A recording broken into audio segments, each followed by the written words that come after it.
Assalamu alaikum dear students. Welcome to Umair Khan Academy. How are you today? You will be fine, I hope so. आज हम करने जा रहे हैं titration. So let's have a look. Titration कई किस्म की होती है. जो आज हम टाइट्रेशन करने जा रहे हैं यह है एसिड बेस्ड टाइट्रेशन. तो जो आज का हमारा क्वेश्चन है इस टाइट्रेशन के रिगार्डिंग वो ये है. The given solution contains 6.3 gram of oxalic acid COOH twice dot XH2O dissolved in liter. Find out the value of the X you are provided with 0.1 molar sodium hydroxide. ये question एक आसान सा question है. इस question में actually ये कहा गया है कि आपको एक एसिड तो दिया गया है लेकिन उसमें नंबर ऑफ वाटर मॉलिक्यूल्स हमें अननोन है, यानी XH2O लिख दिया गया है. बजाय इसके कि यहाँ पर वो 2H2O, 3H2O, 4H2O लिखते XH2O लिखा गया है. तो आपको मालूम करना है कि ये X कितना है, और जबकि आपको इस एसिड के अगेंस्ट जो बेस दी गई है वो सोडियम हाइड्रोक्साइड है और उसका जो सोल्यूशन है वो 0.1 मोलर सोल्यूशन है. और जिस सोल्यूशन की मोलैरिटी हमें मालूम होती है उसको हम बोलते हैं स्टैंडर्ड सोल्यूशन. तो sodium hydroxide is a standard solution है. इसमें जो लोग एज अ स्टूडेंट काम कर रहे हैं तो उनको ये सोल्यूशन दिए जाते हैं और उनको जस्ट आगे परफॉर्मेंस करनी होती है. लेकिन अगर आप इन सोल्यूशंस को तैयार भी खुद करना चाहते हैं अपने पास प्रैक्टिस करने के लिए, या कोई टीचर इसको तैयार करना चाहता है, मतलब सोडियम हाइड्रोक्साइड का 0.1 मोलर सोल्यूशन, तो वो भी कर सकते हैं अगर आपको नहीं दिया गया. ऐसा ही पॉसिबल भी होता है कि हमें पता है कि ये एसिड बेस्ड टाइट्रेशन है और हमें एसिड्स के बारे में कुछ मालूमात कही जाती है कि प्रोवाइड करें, लेकिन साथ हमें स्टैंडर्ड सोल्यूशन नहीं दिया जाता. तो स्टैंडर्ड सोल्यूशन ना अगर दिया जाए, जैसे कि यहाँ पर 0.1 मोलर सोडियम हाइड्रोक्साइड बताया गया है, तो आप अपनी मर्जी से भी कोई स्टैंडर्ड सोल्यूशन ले सकते हैं जो हमेशा एसिड के अगेंस्ट बेस ही होगा. वैसे तो केमिस्ट्री के स्टूडेंट्स को जो ये टाइट्रेशन करना चाहते हैं उनको पहले से इन्फॉर्मेशन होती है कि सोल्यूशन कैसे बनाए जाते हैं और हमारी नोटबुक्स में भी लिखे होते हैं. बट अगर आपको ये सीखना है कि सोल्यूशंस कैसे बनाए जाते हैं तो इसके लिए मैं आपको कार्ड में लिंक दे दूंगा और डिस्क्रिप्शन में भी, कि किस तरह से सोडियम हाइड्रोक्साइड का आप किसी भी मोलैरिटी का सोल्यूशन बना सकते हैं. कभी कभी ऐसा भी होता है कि हमें बेस दिया जाता है कि इसके बारे में मालूमात दें और फिर हमें HCl को एज आ स्टैंडर्ड या किसी और एसिड को जैसे ऑक्सैलिक एसिड को स्टैंडर्ड बनाना पड़ता है या हमें प्रोवाइड किया जाता है. तो अगर वो सोल्यूशन भी आपको बनाने हैं तो इसका लिंक भी कार्ड में भी आ जाएगा और साथ साथ आपको डिस्क्रिप्शन में दे दिया जाएगा. तो इस तरह से ये तो बात हो गई आपके लिए आसान कि सोल्यूशन आपके पास है या नहीं है. अगर हैं तो गुड, आप प्रैक्टिकल परफॉर्मेंस स्टार्ट कर देंगे. लेकिन अगर नहीं है तो फिर आप प्रैक्टिकल करने के लिए उन सॉल्यूशंस को खुद भी बना सकते हैं, जिसके लिए मैंने आपको लिंक्स दे दिए हैं. अच्छा, इसमें एक बात और भी बताते चले आपको कि फॉर एग्जांपल आप जानते ही नहीं हैं कि टाइट्रेशन क्या होती है और टाइट्रेशन के थ्रू क्या किया जाता है, इसका बेसिक फंक्शन क्या होता है, इसकी डेफिनेशन क्या है और वो कौन से बेसिक ऑपरेटर्स है जो इसमें इस्तेमाल होता है, क्यों इस्तेमाल होता है, किस तरह से इस्तेमाल किया जा सकता है. मतलब it is a very basic knowledge about the titration. So if you want to know about this knowledge, a whole knowledge, I have also provided a link in a card as well as in description. Watch that video. If you don't know, you must watch that video. I just suggest that. Because अगर आपको बिल्कुल ही नहीं पता और आप जाके lab में खड़े हो जाते हैं तो फिर जाहिर सी बात है आपसे एक जो एग्जामिनर है वो अगर क्वेश्चन करेगा तो आपको पता ही नहीं होगा कि एग्जैक्टली आप हैं किस पोजीशन पर, आप क्या बात करना चाहते हैं. एनीहाउ, हम स्टार्ट करते हैं अपने प्रैक्टिकल के बारे में. जब हम प्रैक्टिकल परफॉर्म करते हैं तो उसके साथ साथ हमें इसको राइट भी करना होता है, या जब हम एग्ज़ाम दे रहे होते हैं तो हमें एग्जामिनर कहता है कि आप जो परफॉर्म करेंगे वो लिखना भी होगा. अगर आप जस्ट परफॉर्म भी कर रहे हैं तो आपको इन बेसिक चीज़ों का पता होना चाहिए जो मैं आपको बताने जा रहा हूँ. तो पहले पे हम बात करते हैं प्रिंसिपल की. प्रिंसिपल असल में वो टाइप है जो टाइट्रेशन हम परफॉर्म कर रहे हैं. जैसे मिसाल के तौर पर हम बात करते हैं कि इस वक्त एसिड बेस्ड टाइट्रेशन हो रही है तो प्रिंसिपल भी एसिड बेस्ड टाइट्रेशन होगा. अगर हम आर्जेंटोमेट्री कर रहे हैं या आइडोमेट्री कर रहे हैं या रिडॉक्स टाइट्रेशन कर रहे हैं तो उसके एतबार से प्रिंसिपल चेंज भी हो जाएगा. नेक्स्ट चीज़ जो आती है वो है स्टैंडर्ड सोल्यूशन, जो हमें मोलैरिटी मालूम होती है उसी सोल्यूशन को हम कहते हैं स्टैंडर्ड सोल्यूशन। फिर नेक्स्ट बात आती है केमिकल इक्वेशन की। तो चूँकि हमें ऑक्सैलिक एसिड के नहीं मालूम x, तो हम उसको SH लिख देंगे और प्लस, यानी ये हमारा एसिड है और जबकि प्लस करके हमें बेस लिखना होगा।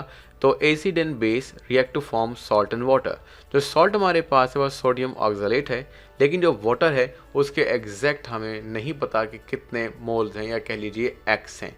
पर हमें ये बात पता चल जाती है बैलेंस केमिकल इक्वेशन से कि देखें अगर हमारे पास सोडियम हाइड्रोक्साइड डबल इस्तेमाल हो रहा है 2NaOH रिएक्टेंट्स में, तो OH भी 2 पैदा होंगे। तो इस तरह से हम जो वहाँ पानी हासिल करेंगे वो भी डबल हासिल करेंगे, यानी जितने भी x होंगे उसके डबल हासिल होंगे। एनी हाउ, अगर आपको समझ नहीं आ रही है, फिलहाल हम आगे चल के इसको समझेंगे, वहाँ आपको आ जाएगी। अब नेक्स्ट बात आती है मोलर रेशो की। मोलर रेशो में हमें 2 किस्म के मोल्स लिखने होते हैं, एसिड के मोल्स और बेस के मोल्स। ये हम बैलेंस केमिकल इक्वेशन से लिखते हैं। जैसे कि एसिड के इस वक्त मोल्स 1 है, मतलब इसके साथ कुछ नहीं लिखा, लेकिन सोडियम हाइड्रोक्साइड का बैलेंस केमिकल इक्वेशन में 2 मोल का इस्तेमाल है। तो इसका मतलब ये हुआ कि सोडियम हाइड्रोक्साइड के 2 मोल्स हैं। N1 से मुराद ये है कि कितने एसिड के मोल हैं, तो N1 is equal to 1 and N2 is a mole of base. So there are 2 moles of base used in a balance chemical equation. तो नेक्स्ट चीज़ है वो हमारे पास इंडिकेटर है, वो हम फिनोफ्थलीन यूज़ करेंगे। इसके ज़रिए से पता लगता है कि रिएक्शन कब तक चलेगा या वो कब कंप्लीट हो गया है, तो इसलिए इसका नाम है इंडिकेटर। और जो इस इंडिकेटर का एंड पॉइंट है, it is light pink in colour, यानी अगर लाइट पिंक हुआ तो हमें अपने जो रिएक्शन है एसिड और बेस के दरमियान उसको स्टॉप करना होगा। ये कैसे करेंगे ये हम डिमॉन्स्ट्रेशन में समझ लेंगे।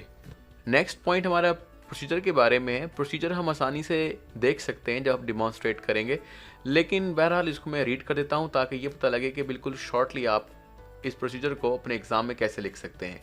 The given solution of oxalic acid is taken in a burette and run down dropwise in the conical flask having 10 ml sodium hydroxide solution with few drops of phenolphthalein till the end point is reached, which is light pink. 3 concordant readings are taken for a volume of acid used. आइए practical demonstration को भी एक बार देख लेते हैं कि आखिरकार ये प्रैक्टिकल करना कैसे है। ये मेरे हाथ में एक पिपेट है और उसके ऊपर एक रबर शक्कर लगा हुआ है। इसकी मदद से हम मुख्तलिफ लिक्विड्स को अपनी मर्ज़ी से डिफरेंट क्वांटिटीज़ में ले सकते हैं। यहाँ मैं आपको पहले बता दूं कि ये एक ब्यूरेट है और इस ब्यूरेट को हमने इस्तेमाल करना है। पहले हम कोशिश करेंगे कि इसको अच्छी तरीके से हैंग करें। ये क्लैंप है जिसको मैंने टाइट किया है। इस तरह टाइट करना है कि ये लिक्विड के भरने के बाद गिर ना जाए और एक स्पेसिफिक हाइट पर हो। इसके नीचे आप एक फ्लास्क रख लें जिसको टाइट्रेशन फ्लास्क या कॉनिकल फ्लास्क कहते हैं। जितनी ये हो इसके मुंह पर थोड़ा सा जाकर जो लास्ट या एंड पॉइंट है वो ब्यूरेट का लगे, यानी टच ना हो लेकिन वो वहाँ पर एडजस्ट हो जाए। ये मेहताब भाई हमारे लैब असिस्टेंट है।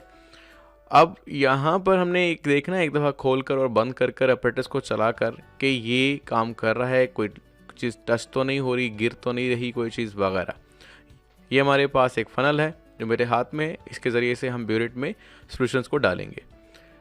कोशिश करें कि जो आपकी कॉनिकल फ्लास्क को अच्छी तरीके से धुली हुई हो, साफ़ सुथरी हो, और कोशिश करें इसे खुश्क रखें। इसको रखना और निकालना आसान रहे। अब हमने ऐसा करना है कि जो हमारे पास ये फ़नल है इसके ज़रिए से ब्यूरेट में हमने एसिड डालना है। ब्यूरेट की जो फुल क्वांटिटी जो ले सकती है वो 50 ml तक होती है। इसको ऊपर तक भर लें, वहाँ ग्रेड्स लगे होंगे और उन ग्रेड्स को अच्छे तरीके से आप इस्तेमाल कर लेंगे जब आप करीब होंगे। तो ऐसा करना है कि अगर थोड़ा सा ऊपर इकट्ठा हो जाए लिक्विड तो फ़नल को थोड़ा ऊपर कर लें। इस तरह से वो जो लिक्विड है या एसिड है वो नीचे चला जाएगा। इसके बाद फ़नल को उतार के रख लें। ये आपके पास पिपेट है, इसके ऊपर जो बल्ब है इसको आप दबाएंगे तो शक्कर काम करना शुरू कर देगा, लिक्विड ऊपर जाएगा जब आप इसके हॉरिजॉन्टल वेल्व को दबा देंगे। और जब आपने क्या करना हो, जब इतना मिकदार निकल जाए आपकी जितना आप चाहते हैं, फॉर एग्जांपल हमें 10 ml यहाँ पर लेंगे बेस का, और जब हम इसको ले लेंगे तो लेने के बाद क्या करेंगे, जो हमारी टाइट्रेशन फ्लास्क है इसमें डाल देंगे। इसमें डालने का तरीकाकार ये है कि जो हमारे पास वर्टिकल वेल्व है उसको दबा देंगे, ऑटोमेटिकली वेल्व खुल जाएगा और जो लिक्विड है वो कहाँ चला जाएगा, कॉनिकल फ्लास्क के अंदर। इस तरह से अब पहले यहाँ पर एसिड था और क्या कहते हैं अब हमने क्या डाल दिया है, बेस।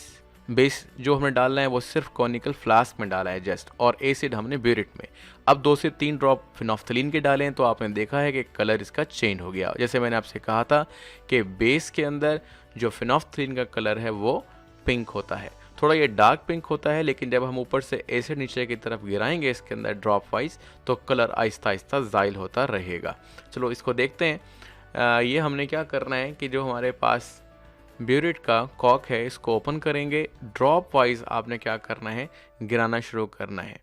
जो लोग शुरू में काम करना स्टार्ट करेंगे वो बिल्कुल स्लोली ये काम करेंगे, थोड़ा वक्त लग जाएगा उनको, लेकिन काम ठीक हो जाएगा। इसको इस तरह मैं हिला रहा हूँ, इस तरह आप हिलाते रहेंगे और ऊपर से ड्रॉप बंद करके थोड़ा ज़्यादा अच्छी तरह हिलाकर फिर ड्रॉप वाइज चला लेंगे, यानी अकॉर्डिंगली ऐसा हो कि कलर आहिस्ता आहिस्ता जो है वो हल्का होता रहेगा। ये शुरू में आपको ज़्यादा नहीं होगा लेकिन वक्त के साथ साथ पता लग जाएगा। जैसे कि आपको ये मैं दिखा रहा हूँ कि ये कलर है, इस कलर को आपने क्या करना है, आहिस्ता आहिस्ता ख़त्म करना है। तो इसमें अगर हम मज़ीद एसिड डालेंगे तो कम होते होते बिल्कुल लाइट पिंक कलर आ जाएगा, जैसे कि आपको अभी नज़र आ रहा है। इस तरह का कलर आपने यहाँ पर चूज़ करना है। ये इतना लाइट है कि अगर इसमें एक ड्रॉप भी आपने मज़ीद एसिड डाला तो ये कलरलेस हो जाएगा, जो आपने होने नहीं देना। यही अलामत है इंडिकेटर की कि एंड पॉइंट क्या होता है। जो नेक्स्ट पॉइंट है it is about the observation. Observation में आप एक टेबल बनाएंगे। टेबल में 4 कॉलम्स होंगे। पहले कॉलम में serial number, initial reading, final reading and volume of acid used. इसमें आपने करना यह है कि जो परफॉर्म करते जाएंगे एक्सपेरिमेंट तो उसी हिसाब से रीडिंग भी लिखते जाएंगे। कैसे लिखेंगे वो मैं बता दूंगा आपको, लेकिन फिलहाल अपने जहन में रखिएगा कि एक रीडिंग इनिशियल होगी और एक फाइनल होगी, और अगर हम फाइनल में से इनिशियल रीडिंग माइनस कर दें तो हमारे पास वो वॉल्यूम आ जाएगा जो हमें मालूम करना है, यानी जो वॉल्यूम ऑफ एसिड है। इसी प्रोसेस को हम 3 दफ़ा करते हैं ताकि कंकॉर्डेंट रीडिंग आ जाए और बाद में हम उसका एवरेज निकाल कर बिल्कुल सही मिकदार में लिख सकें कि हमें कितना वॉल्यूम मिला है। जो हमें यहाँ पर मिला है ये हम हाथ से परफॉर्म करते हैं, मतलब जो एक्सपेरिमेंट परफॉर्म करते हैं। जब हमें ये रीडिंग मिल जाती है तो उसके बाद हम करते हैं कैलकुलेशन, और कैलकुलेशन में असल पता लगता है कि आपको एक्सपेरिमेंट आता है या नहीं आता, या आपने जो क्वेश्चन दिया गया है उसका आंसर निकाला भी है या नहीं। एनी हाउ कैलकुलेशन की तरफ चलते हैं। कैलकुलेशन में जैसे आपको नज़र आ रहा है एक तरफ एसिड लिखा, एक तरफ बेस, और हमारे पास एक फार्मूला है m1v1/n1 is equal to m2v2/n2। जो m है that is molarity, v volume है, n जो है वो नंबर ऑफ मोल्स हैं। 1 का इस्तेमाल हमने एसिड के लिए किया है और 2 का इस्तेमाल हमने बेस के लिए किया है। मतलब m1 है तो मोलैरिटी ऑफ एसिड, और अगर m2 है तो मोलैरिटी ऑफ बेस, और इसी तरह से volume n number of moles भी। एनी हाउ अब करना यह है कि जो मोलैरिटी है एसिड की वो हमें मालूम नहीं है एक्चुअली, उसलिए हम इस फार्मूले में m1 ही राइट करेंगे। और हमें वॉल्यूम मालूम हो गया है जिसको हमने टेबल से निकाला था 10, और जो नंबर ऑफ मोल्स थे वो हमने शुरू में पता किए थे जब मोल रेशो लिखी थी, तो वहाँ पर एसिड के जो मोल थे वो 1 थे। इसी तरह से जो बेस है हमारे पास उसमें जो मोलैरिटी है वो 0.1 है, और जो क्योंकि हमें मालूम है क्योंकि ये स्टैंडर्ड सोल्यूशन है, और जो हमारे पास वॉल्यूम है दैट इज 10। ये वो वॉल्यूम है जो हमने पिपेट से कॉनिकल फ्लास्क में डाला था, और n2 नंबर ऑफ मोल्स हैं, ये हमने शुरू में बैलेंस केमिकल इक्वेशन से निकाले थे जब मोलर रेशो लिखी थी। एनी हाउ ये सारी इक्वेशंस वैल्यूज को पुट करके जब m1 फाइंड आउट करते हैं इट इज 0.05 मोलर। अब हमें मालूम हो गया कि ऑक्सैलिक एसिड के कितने मोल हैं। अब हम फर्दर जो हमारी कैलकुलेशन है वो हम परफॉर्म कर सकते हैं। उसमें करना ही है कि एक सिंपल फार्मूला है, आपको ये याद होगा भी, नहीं तो याद कर लीजिए। Amount dissolve per litre of oxalic acid is equal to molarity multiple molecular wait.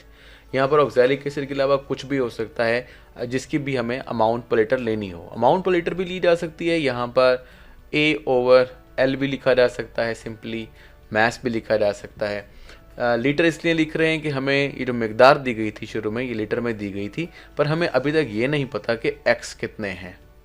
Oxalic acid के ये x मालूम करना आसान है, इसी फार्मूला से ये मालूम हो जाएंगे। जैसे मिसाल के तौर पर अगर हम अपने गिवन डाटा को देखें तो हमें ऑक्सैलिक एसिड की जो अमाउंट लीटर दी गई थी वो 6.3 ग्राम थी, तो हमने लिखा 6.3 ग्राम लीटर इज इक्वल टू जो मोलैरिटी फाइंड आउट की है 0.05 लिखेंगे मल्टीप्लाई बाय मॉलिक्यूलर वेट। अब जो मॉलिक्यूलर वेट है यहाँ पर असल में एक अहम तरीन चीज़ छुपी हुई है कि आपको x कैसे मालूम करने हैं। फॉर एग्जांपल हमारे पास है ऑक्सैलिक एसिड यानी COOH twice dot XH2O। तो आप जब देख रहे हो कि यहाँ पर 18X लिखे गए हैं, इसका मतलब ये है 18 का मतलब वाटर का मैस और X उनकी मिकदार, जबकि 90 वो वाटर को निकालने के बाद जो बचता है COH ट्वाइस उसका वेट है। यानी पूरा मॉलिकुलर वेट है, लेकिन इसमें X भी आ गया। अब करना यह है कि आहिस्ता आहिस्ता फार्मूला को आपने यूज़ करना है और X फाइंड आउट करना है। जैसे 0.05 को पहले दूसरी साइड पर ले जाएंगे, फिर वहाँ पर जाकर डिवाइड हो जाएगा, और इसी तरीके से मज़ीद आगे चलेंगे। जो 90 है वो वहाँ जाकर सब्सट्रैक्ट हो जाएगा दूसरी साइड पर, और x के साथ जो 18 लिखा है वो डिवाइड हो जाएगा 36 से। इस तरह हमारे पास जो x यानी कि जो मालूम करना था वो 2 आ गए हैं। यानी ऑक्सैलिक एसिड में जो वाटर है या वाटर ऑफ क्रिस्टलाइजेशन है वो 2 मिकदार में है। तो ये था हमारा आज का क्वेश्चन। आई होप आपको समझ आ गया होगा। अगर फिर भी किसी किस्म की कोई परेशानी है तो आप मुझे कमेंट कर सकते हैं, and I will surely resolve your problem.